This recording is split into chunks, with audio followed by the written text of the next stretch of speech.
When a brand introduces scents for their anniversary, like Clive Christian just did, you really want to take the time to see if they're going to put their all in these releases and represent who they are as a brand. Let's see what Clive Christian did for their 20th. Coming up next.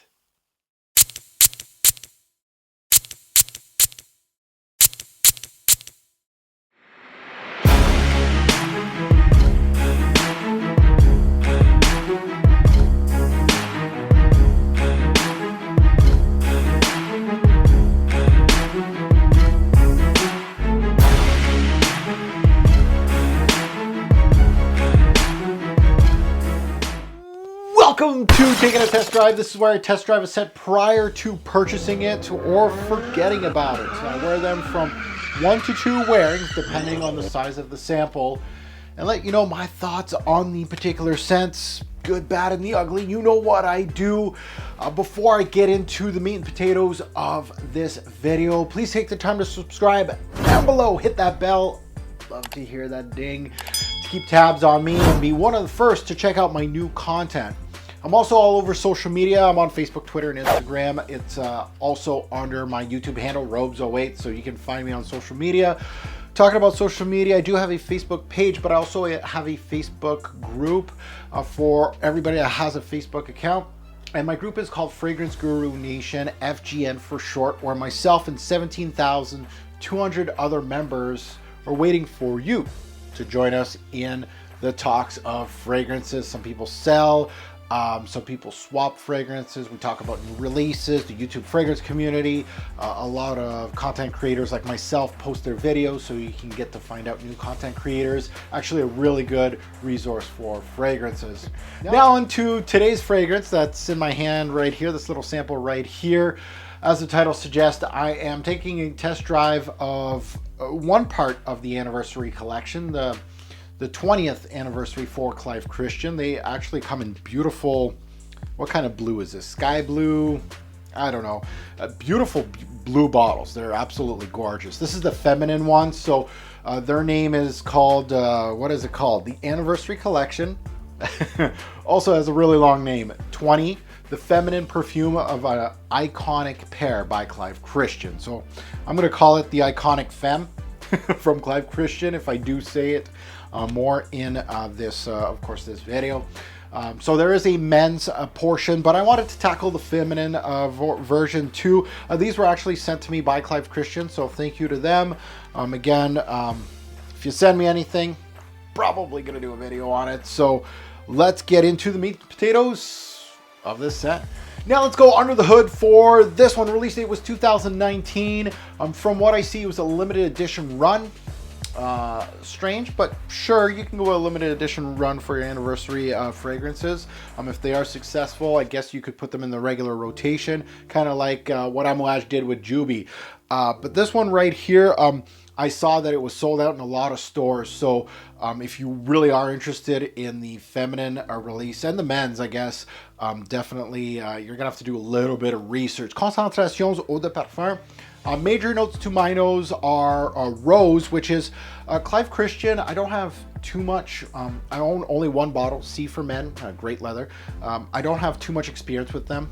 I haven't sniffed out too many of them, but they sent me this whole sample pack of a whole bunch of their stuff, so I'm really excited to test out their men's and women's fragrances. And yes, I wear them for these reviews, and I know some people are going to watch me and they're going to be like, Mark, you're a guy, why are you wearing feminine fragrances? There's no genders with a lot of these fragrances. There is some particular notes like peach and stuff like that that go really femme on me. I wouldn't dare. I wear them for you guys, but I wouldn't wear them out or purchase them because I don't have any interest in them. But I love delving into brands like this that I have a little bit of a background with. I know the brand of Clive Christian, of course, but and also feminine fragrances to extend my palette.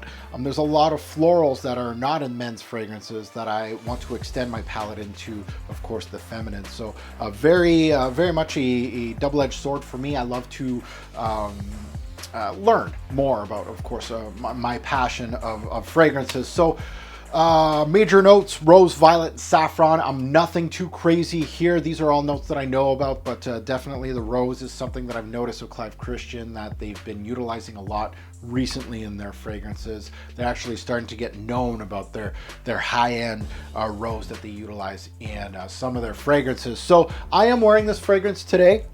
This is my scent of the day. I have the beautiful dry down on my skin. I drained this sample. I don't know if you guys can see, but I'm going to remind me of the introduction here. I'm going to put it on the back of my hand.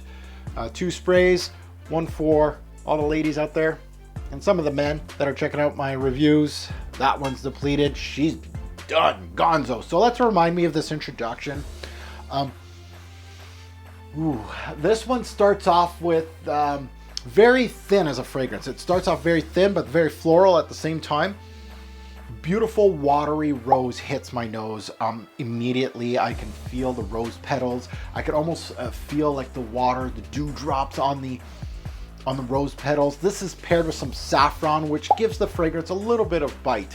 The rose itself comes off watery and almost ozonic. It almost has the bluish color on it. It really feels very thin, watery.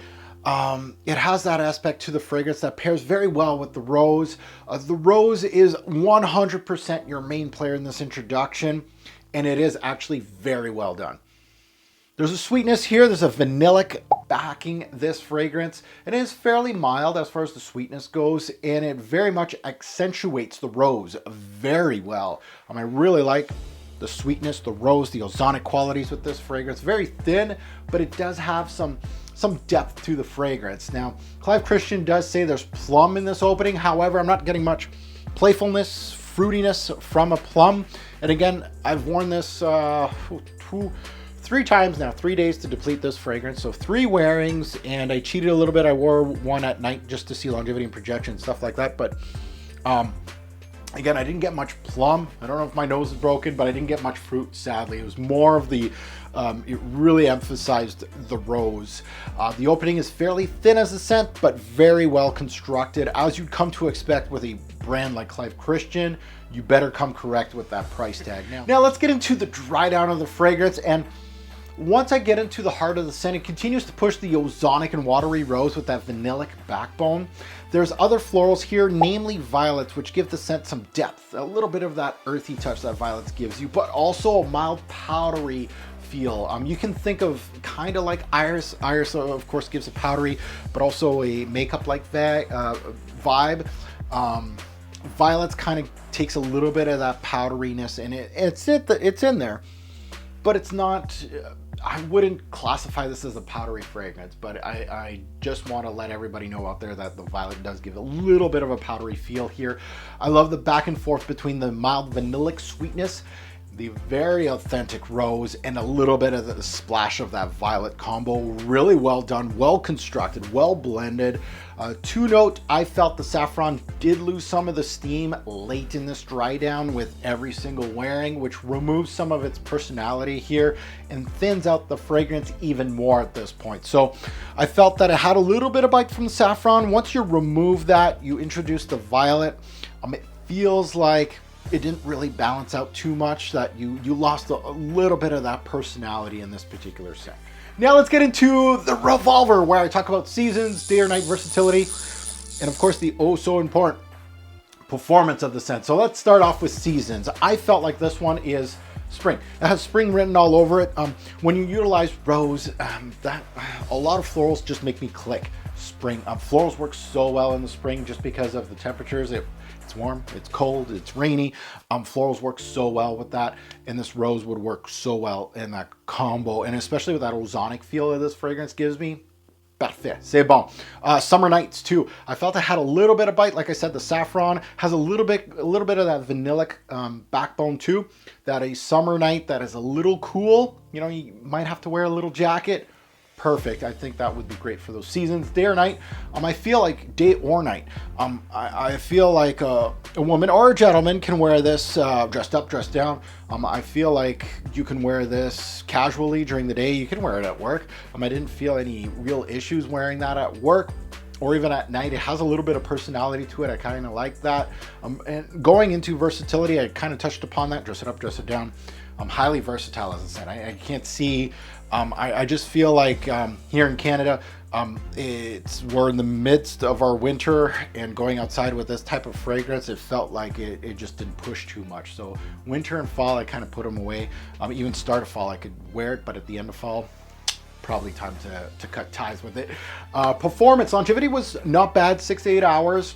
It lasted on my skin. Again, I'm looking for 7 to 9 in a fragrance, but again, not a big deal. 6 to 8 was actually pretty good with low to average projection. So this is not one of those that's going to engulf the room. You're not going to make your presence known, but if somebody does come close to you, they will feel this fragrance. So very low to average projection. So my final thoughts on, I'm not even going to say the title, Iconic Femme 20th Anniversary Limited Edition from the House of Clive Christian. Now, these type of fragrances come with a disclaimer, especially if you don't even know who Clive Christian is or what this brand is all about. At a premium price of $400 USD for 1.7 ounce, 50 mils, which is also a limited edition, so now it's going to be a little harder to find. Almost this one, I looked around, almost sold out everywhere. This might be a hard grab for anybody. Really, this video may help a few people out there. This is for you. It's for you out there. For a lot of you, you're just gonna be like, pass. Overall, well-balanced scent. That is one thing I'm looking for the high price tags, is how's it blended? Is it balanced? Does it give me a good bang for my buck? Is it composed well? What is the main factor here? It is the rose. Is the rose really popping? Does it set it apart from anything else that's under $400? That's why you'd buy the premium price tag. What about the secondary notes? What are they doing with the primary notes? So there's a lot of things that I look at. So overall, well balanced, composed well. The florals really pop in this scent, which they're the main factor, so I like that.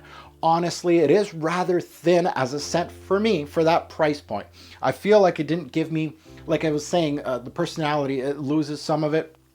I felt like for basically a rose-based scent, does it stand out to me? It smells expensive. It smells good. You're not going to find this on a designer rack that will do the same thing as this. However, you know, the major notes of rose, violets, even saffron, these are notes that are not new to the game. I really think like a higher up designer brand can do this, or even a lower end niche brand could do this for more than half the price that they're asking here with Clive Christian. It's a good composition, don't get me wrong, but I have to factor in price, which influences my score at the end of the day. And this hitting discounters, it's not going to be any cheaper, really. Would I purchase this for myself? No, that's a hard no for me. Would I purchase this for the lady in my life? My answer would actually be the same. It would be a no. For the price tag that they're asking, it just didn't move me enough. Smells good, well composed. Rose did its thing, really well done. But at the end of the day, is it different enough? Is it good enough for your hard-earned money of $400 USD plus tax for 50 mils? Personally, for me, I would say it's a no-go. Now, if I had to give it a score, putting everything that I felt out of my 4 wearings with this fragrance, if I had to give it a score currently to all of you out of this little sample, it would be a 5 bottles out of 10. And that's not to poo-poo the composition itself. I felt like composition was good. But overall, for what you're asking, for price tag, and for Clive Christian, I was looking for more, especially an anniversary edition. I want you to show what you can do for us. So the price honestly drives the score down on this one. Well, now that you heard my take on this one right here, I would love to hear yours in the comments below. Have you smelt this fragrance? I'm sure a lot of you haven't. This is one of those, that limited edition. You know, it's going to be really just for a select few of you out there, but I would love to hear your take in the comments below, what you think about this particular fragrance, or the men's one. I do have the sample of the men's one. I'm going to get to it. I haven't smelt it yet, actually, but I'd love to hear your take on that. Or if you haven't smelt this, talk about the brand of Clive Christian. Let us know in the comments below what you think about the brand, which ones are the standouts. Maybe I'm going to go check out a little bit more from the House of Clive Christian. As always, a great or poor fragrance will make a lasting impression.